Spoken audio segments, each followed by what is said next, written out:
Bon après-midi, mesdames, messieurs, et bienvenue dans cette nouvelle vidéo. Nous parlons toujours d'actualité sur votre chaîne On Air Media. Et l'actualité qui nous intéresse, bien sûr, elle est autour du football camerounais. Et il y a quelques heures, Ernest Obama Nana, porte-parole du président de la Fédération camerounaise de football, donnait une interview dans une chaîne de télévision camerounaise. Et il parlait des raisons de l'échec des Lions indomptables à la Coupe d'Afrique des Nations Côte d'Ivoire 2023. Pour analyser cette actualité, nous sommes avec notre consultant Yannick Renou. Bonsoir Yannick Renou.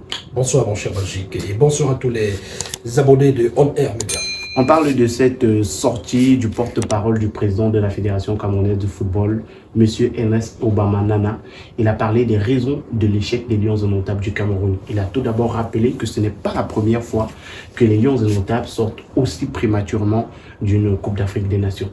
Oui, il a dit, c'était sur Info TV, la chaîne Info TV basée à Yaoundé, en face de Parfait ici Etoile, dans cette émission qui a duré près de 2 heures de temps d'horloge.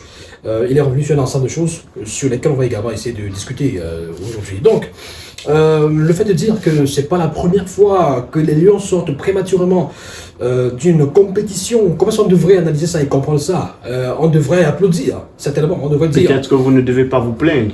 Non, on doit se plaindre. De quel lion parle-t-il? Parce qu'il est revenu sur la genèse, il a évoqué les lions de 72, de la génération 72, il est revenu sur les générations de 82, voilà, notamment 82, avant la Coupe du Monde en Espagne. Les lions étaient sortis en phase de poule. Il a évoqué également la Coupe d'Afrique de 90, où les lions sont sortis en poule. Et là, c'est vrai, c'est vrai. Il a évoqué également la Coupe d'Afrique de 96, du côté de l'Afrique du Sud, mais on parle de quel lion?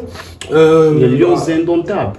Oui, si on prend le cap de 96, c'était des Lions en reconstruction. C'était des Lions, c'était une équipe qui n'était pas comme notre équipe. Perdue. Non, comme cette équipe en reconstruction. C'est une équipe qui en 94 avait fait piètre figure au mondial. Ils n'avaient plus les mêmes les joueurs de 90, c'est-à-dire ils n'avaient plus le même effectif. C'était un effectif qui était vraiment en reconstruction, c'est-à-dire que on avait complètement tout refait et c'était pas voilà. Mais le manager sélectionneur nous dit qu'on allait nulle part, c'est-à-dire que cette équipe-là n'était pas bonne. Aujourd'hui, on a une équipe qui a quand même des individualités, qui a un effectif... Mais qui est en reconstruction aussi.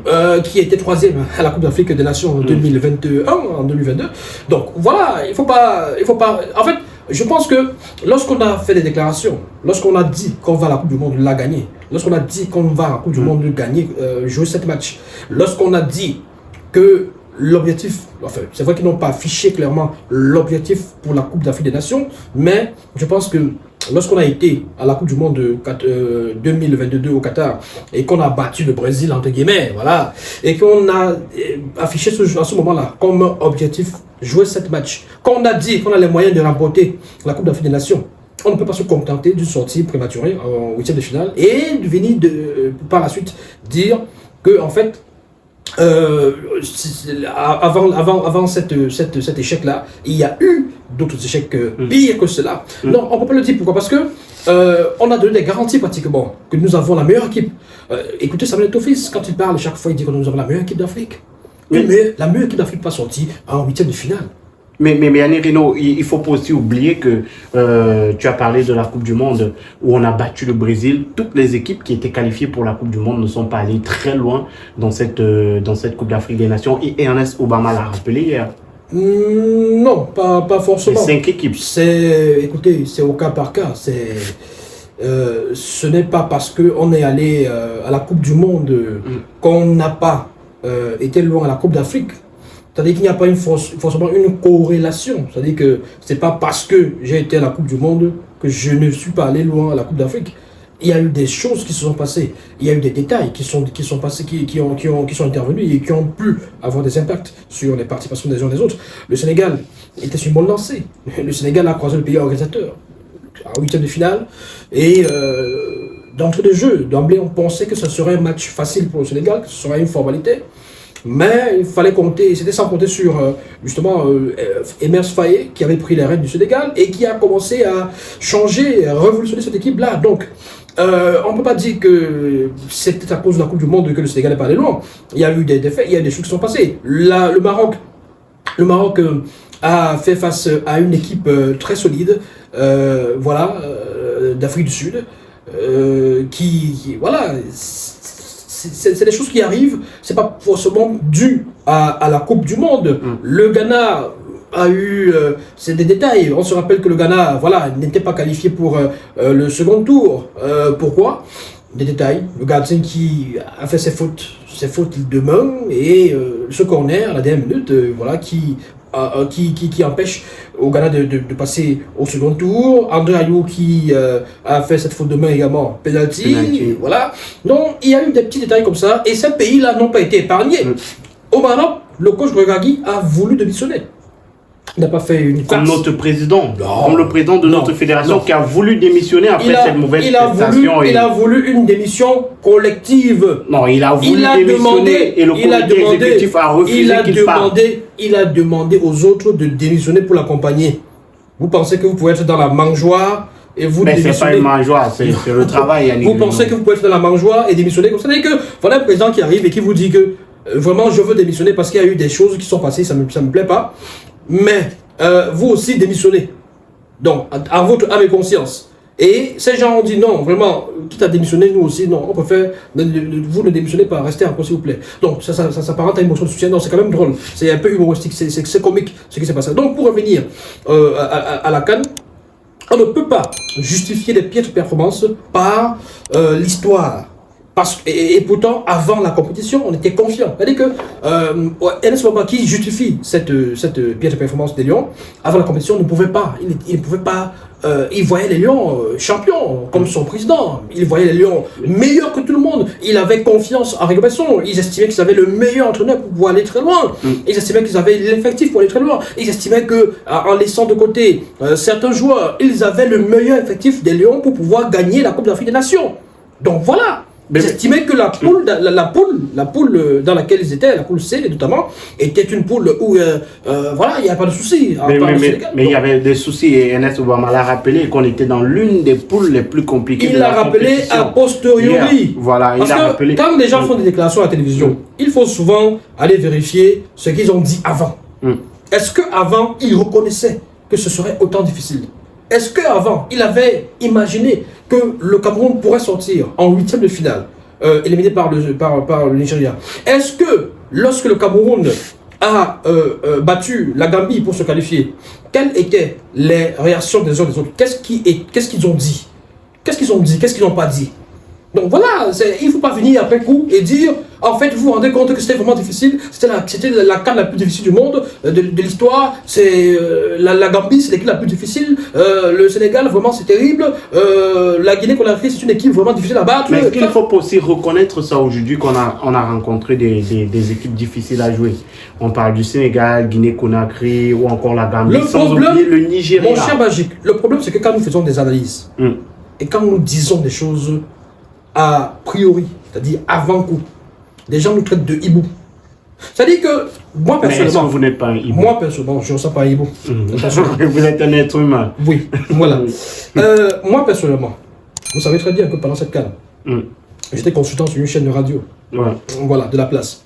Et au quotidien, tu faisais des analyses sur des matchs. Quand vous dites, et d'ailleurs, avant cette CAN déjà, on a fait une émission spéciale, je crois que c'était sur le plateau de Canal 2 international, où j'étais invité. Nous avons essayé d'analyser de façon prospective, cette compétition pour les Lions en du Cameroun. Lorsqu'on disait que l'équipe des Lions inquiète un tout petit peu, parce que côté stabilité, ce n'est pas du tout bon, c'est-à-dire que la défense n'est pas stable, elle change à tout moment, je veux dire. Lorsqu'on disait que l'équipe, il y avait trop de turnover, lorsqu'on disait qu'on a laissé des joueurs importants, clés, qui pouvaient apporter de l'expérience et même beaucoup d'impact dans cette équipe, on nous a traité de hibou. On voyait le verre à moitié vide, je veux dire. On nous a traité de tous les noms d'oiseaux. Or, aujourd'hui, il vient reconnaître les analyses que nous avons faites avant la compétition, et il nous dit que c'était vraiment difficile. Oh oui, effectivement, nous avons dit avant la compétition que cette poule est une poule difficile pour le Cameroun, pour l'équipe que nous voyons là. Pas forcément pour une équipe du Cameroun ordinaire. Non, une équipe du Cameroun ordinaire aurait été même première de la poule. Cette poule-là, parce que le Sénégal qu'on a vu face à la Côte d'Ivoire, oui, c'est le Sénégal, oui, mais une bonne équipe du Cameroun aurait pu gagner ce Sénégal-là. Oh, puis faire un match nul. Parce qu'on a vu ce jeu en détail, parce que à 2-1, on a un coup de tête qui passe à côté. On a un coup de tête de Magri, je pense, qui passe à côté. Le coup qui passe à côté. Donc ça aurait fait 2-2. Et ce match peut-être serait terminé sur le score de 2 partout. Et il y avait la possibilité encore de mettre un troisième but. Le Sénégal n'était pas si... voilà, sur le plan défensif, ça allait, mais il y avait quand même des frilosités. Donc, il y avait cette possibilité-là. Donc, nous, quand on dit, avant la compétition, que le Cameroun aura fort à faire au Sénégal, qui a joué un match amical avec les Lions, en septembre, je crois, à Lens. Oui, à Lens. Et qui a battu les Lions 1-0 parce que c'était sur penalty. Mais que cette équipe-là sera difficile à battre. Lorsqu'on dit que la Guinée-Conakry sort des matchs amicaux avec le Nigeria, donc d'une victoire de 2-0 sur le Nigeria, et que ce sera un peu compliqué de la manœuvrer, les gens disent non, on a Magri, on a ceci, on a cela, on a Koudou, on va gagner. Lorsqu'on dit que la Gambie n'est pas une équipe aussi facile à manœuvrer, parce que d'ailleurs, la Gambie que vous avez croisée à la CAN 2021 au Cameroun, bien évidemment, que vous avez battu 2-0, avait aussi démontré quelque chose de très fort. La Gambie était quand même passée jusqu'en quart de finale. C'était un exploit pour une première participation à la CAN. Donc, lorsqu'on dit que le coach gambien est un expert, est un stratège, est un bon entraîneur qui peut piéger les Lions, ils nous disent « Ah, la Gambie est 40e au classement FIFA. » Donc, et on a vu quand même dans ce match que la Gambie a failli. C'est passé à un cheveu, c'est passé à côté. C'est-à-dire que c'est en dernière minute, vers la dernière minute là que nous gagnons le match. Or, à 2-2, on était pratiquement éliminé. On était troisième et puis on devait encore faire les calculs. Non, on était éliminé parce que ça aurait fait 2 points. On était éliminé, ça aurait fait 2 points. Donc on n'aurait pas été parmi les troisième. Donc, il faut savoir raison garder. Lorsque les gens font le travail, les analyses, on n'est pas toujours d'accord. On n'est pas toujours d'accord avec ce que X ou Y disent. Mais il faut savoir raison garder. Il ne faut pas toujours traiter les autres de hibou, de gens, d'oiseaux de mauvais augure. Aujourd'hui, quand il vient dire que c'était une poule difficile, raison pour laquelle on n'a pas eu une bonne performance, ça me fait rire. Ça me fait rire. Mais il faut dire qu'aujourd'hui, Rigobert Song n'a pas été renouvelé à la tête de l'équipe nationale à cause de ces résultats-là. Mais Ernest Obama nous a expliqué pendant l'émission que les résultats de Rigobert Song, hormis la Coupe d'Afrique des Nations, n'étaient pas aussi mauvais que ça. On a parlé d'une qualification à la Coupe du Monde, d'une qualification à la CAN. Et pourquoi pas, s'il faut rajouter quelque chose, une bonne posture en ce moment pour les qualifications des prochaines échéances. Oui, c'est toujours bien de n'insister que sur ces petits côtés. C'est-à-dire que il faut la victoire contre le Brésil. Non.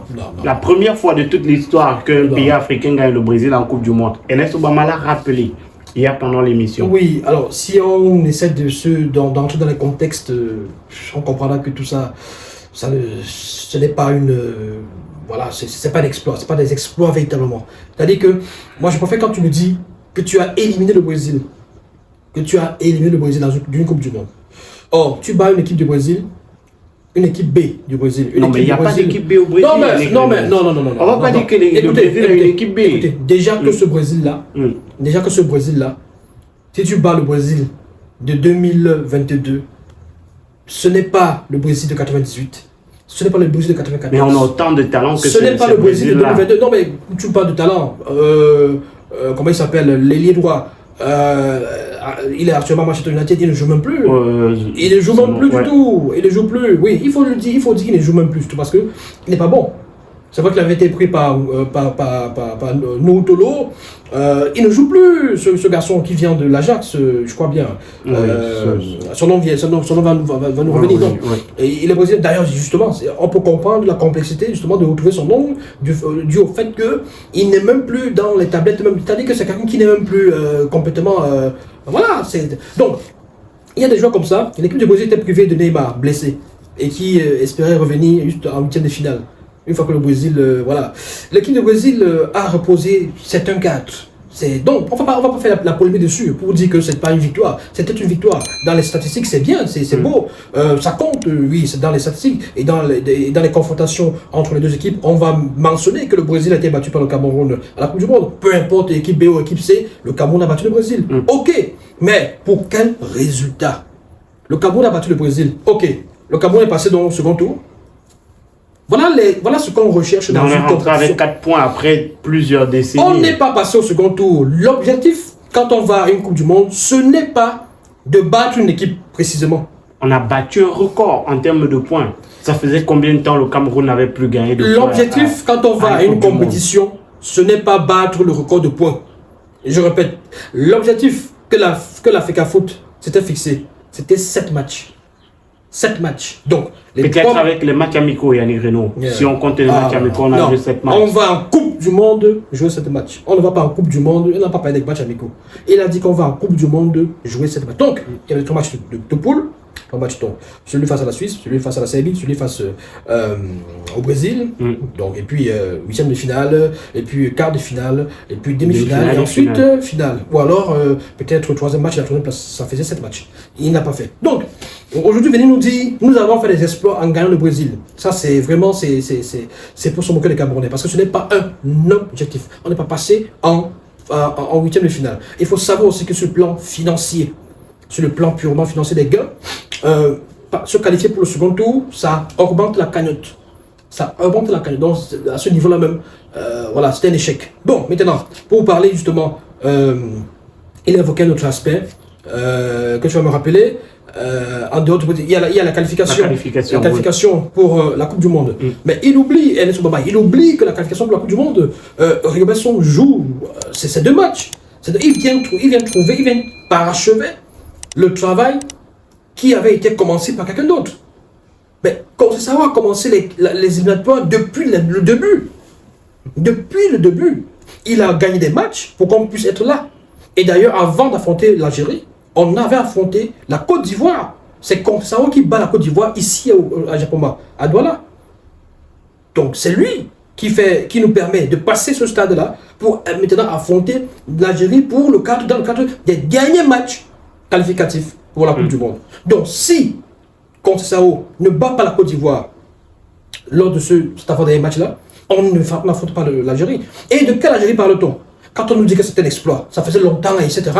Ben oui, jouer au stade de Blida, au stade de Moustapha Chakour de Blida, c'était un exploit de gagner l'Algérie. Mais quelle Algérie? Mon cher Magique, l'Algérie. On va encore rentrer aussi dans le cas de l'Algérie. L'Algérie dont on parle, c'est une Algérie qui nous a battu ici, 1-0 à Japoma. Deuxième détail. L'Algérie dont on parle là, c'est une Algérie qui a été éliminée lors de la CAN au Cameroun, dès les phases de poule. C'est pas dire que c'était une mauvaise équipe, Yannick Renaud. Avant-dernière équipe, c'était une faible équipe. Avant-dernière équipe de la poule, derrière la Côte d'Ivoire, derrière la Guinée équatoriale qui l'a bien laminé, qui l'a chicoté. Et ce n'est que face à la Sierra Leone que l'Algérie a quand même pu respirer un tout petit peu. Donc, cette Algérie-là, sort de cette compétition, dès le premier tour, ça faisait longtemps que ce n'était pas arrivé en Algérie. L'Algérie dont on parle est une Algérie, une équipe qui, lors de la dernière CAN, était 4e, donc dernière de sa poule, et est sortie encore dès le premier tour. C'est donc cette Algérie-là qu'on brandit aujourd'hui comme un trophée, qu'on dit qu'on a battu. Et c'était un exploit, un gros exploit. Et maintenant, là où ils ne sont pas honnêtes, là où ils ne sont pas logiques avec eux-mêmes, ceux qui ont permis de battre cette Algérie-là même, ils sont où? Appelez-moi. Gadui qui fait la passe de but à Toko Ekambi.